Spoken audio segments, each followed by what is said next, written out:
بسم اللہ الرحمن الرحیم۔ سمود فلوٹیلا کے نام سے ایک قافلہ غزہ کی طرف رواں دواں ہے، اور اس قافلے نے اس گئے گزرے دور میں جب کہ ساری انسانیت کے ضمیر مردہ ہو چکے ہیں، یہ بتا دیا ہے کہ کچھ زندہ دل، زندہ ضمیر لوگ ابھی بھی باقی ہیں، اور یہ قافلہ غزہ کے بھوکے ننگے مظلوم لوگوں کے لیے خوراک، لباس، ادویات اور اس طرح کا سامان لے کر جا رہا ہے۔ اور اس قافلے میں مسلمان بھی ہیں، غیر مسلم بھی ہیں، لیکن یہ بات پکی ہے کہ یہ سارے اہل دل ہیں، ان کے سینوں کے اندر دل ہیں، پتھر نہیں ہیں، اور یہ زندہ ضمیر کے لوگ ہیں، اور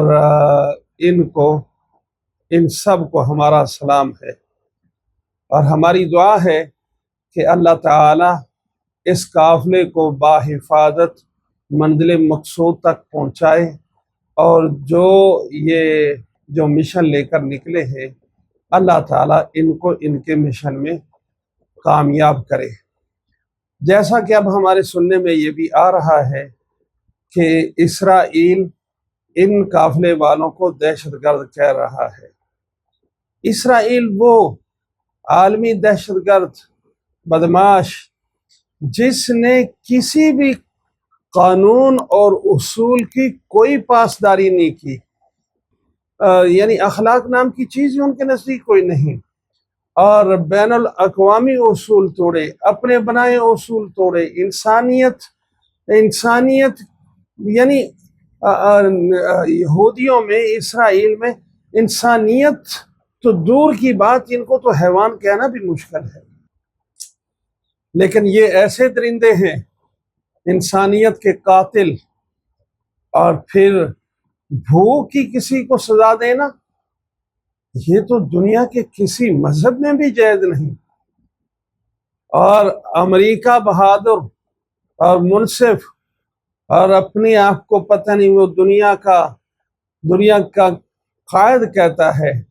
جن کے ہاں وہ جانوروں تک کے حقوق ہیں،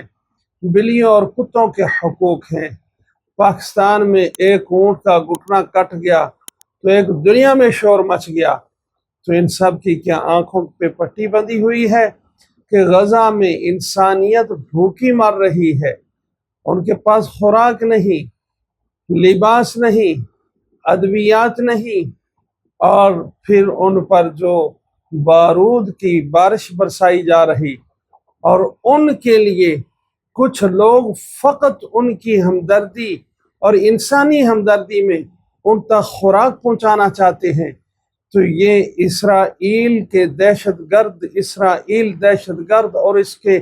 ہم نوا دہشت گرد ان کو دہشت گرد کہتے ہیں، حالانکہ یہ خود دہشت گرد ہیں۔ وہ جو قافلہ آ رہا ہے وہ دہشت گردوں کا نہیں ہے۔ ہماری تمام مسلمانوں سے گزارش ہے، مسلمان حکمرانوں سے گزارش ہے کہ وہ اپنا اثر و رسوخ بڑھائیں، اور اسرائیل کے حواریوں پر کہ وہ اس پرامن قافلے کو غزہ تک پہنچنے دیں، اور وہاں کے لوگوں تک ضروریات زندگی پہنچنے دیں۔ اور میں پھر آخر میں اس قافلے کے شرکاء کو سلام بھی کرتا ہوں، ان کے لیے دعا بھی کرتا ہوں۔